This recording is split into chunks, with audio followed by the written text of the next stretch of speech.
वास्तव बातमी। माढा लोकसभा मतदारसंघाची निवडणूक झाली आणि या निवडणुकीमध्ये माढा लोकसभा मतदारसंघातून राष्ट्रवादी काँग्रेस शरदचंद्र पवार गटाचे धैर्यशील मोहिते पाटील हे विजयी झाले। परंतु यानंतर माढा लोकसभा मतदारसंघातील माळशिरस तालुक्यामध्ये अनेक नाट्यमय घडामोडी घडलेल्या आहेत। नुकतीच विधानसभेच्या निवडणुकीची चाहूल लागलेली आहे। माळशिरस तालुक्यामधून जे लाखाचं लीड राष्ट्रवादी काँग्रेस शरदचंद्र पवार पक्षाला अपेक्षित होतं ते लीड मिळालेलं नाही।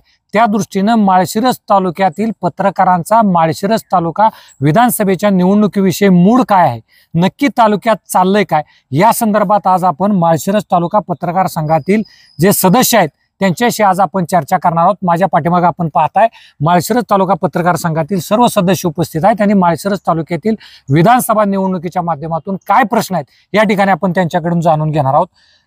या ठिकाणी माळशिरस तालुका पत्रकार संघाचे अध्यक्ष संजय देशमुख आहेत, त्यांच्याशी आपण चर्चा करणार आहोत। माळशिरस तालुक्यामध्ये साधारणपणे कोणत्या पक्षामध्ये विधानसभेची निवडणूक होणं आपल्याला अपेक्षित आहे?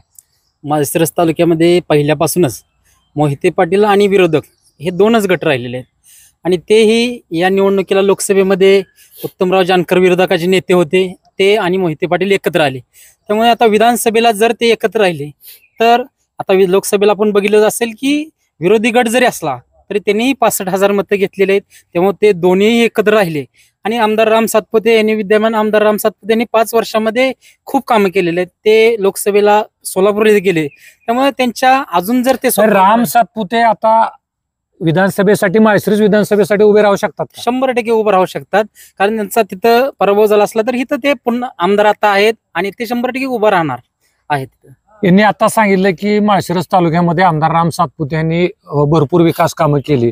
माळशिरस तालुक्यामध्ये असे काय प्रश्न आहेत का की जे प्रलंबित प्रश्न आहेत ते होणं गरजेचं, असे कोणते प्रश्न आहेत? माळशिरस तालुक्याचा पहिल्यापासून जिव्हाळ्याचा विषय म्हटला तर या ठिकाणी MIDCचा विषय आहे आणि रेल्वेचा विषय आहे। हे दोन्ही प्रश्न कागदावरती जरी पूर्णत्वास जात आहेत असं आपल्या सगळ्यांना माहिती आहे, आपण पाहतोय। मात्र प्रत्यक्षात ते प्रश्न माळशिरस तालुक्यातील सर्वसामान्य मतदारांना दिसणं आवश्यक आहे सत्यात उतरताना। आजही माळशिरस तालुक्यातील बरेच तरुण आपलं शिक्षण पूर्ण करून बाहेरच्या MIDC मध्ये कुरकुम असेल, पुणे असेल, सातारा असेल या भागामध्ये कामाला जात आहेत।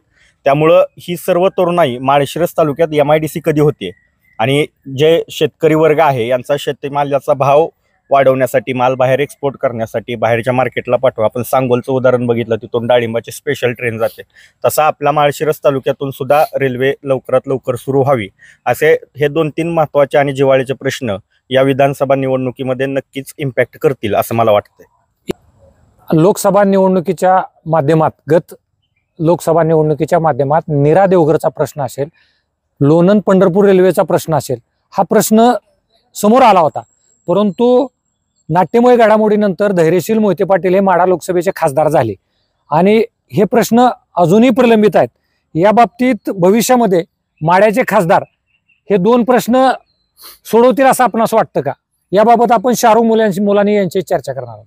निश्चितपणानं हे प्रश्न सत्ता कोणाची जरी असली तरी मार्गी लागणं गरजेचं आहे आणि त्याचप्रमाणे सोलापूर जिल्ह्यासह जे काही मराठवाडा असेल, पश्चिम महाराष्ट्राचा भाग असेल, या भागात कृष्णा भीमा स्थिरीकरण योजनेच्या माध्यमातून माजी उपमुख्यमंत्री विजयसिंह मोहिते पाटील यांनी एक मोठा प्रोजेक्ट संकल्पित केलेला आहे आणि त्यांचेच पुतणे आता विद्यमान खासदार झाल्यामुळे त्यांनी दुष्काळी भागातील नीरा देवघरचा प्रश्न असेल किंवा अन्य काही समस्या असतील ते निश्चितपणाने सोडवतील। दैनिक सकाळचे प्रतिनिधी दिनेश माने देशमुख सर आपल्यासोबत आहेत। सर, शेतीविषयी काय माळशिरस तालुक्यामध्ये आपणाला पाण्याचा प्रश्न असेल, विजेचा प्रश्न असेल, अशा काही समस्या अजून प्रलंबित आहेत असं आपणास वाटतं का?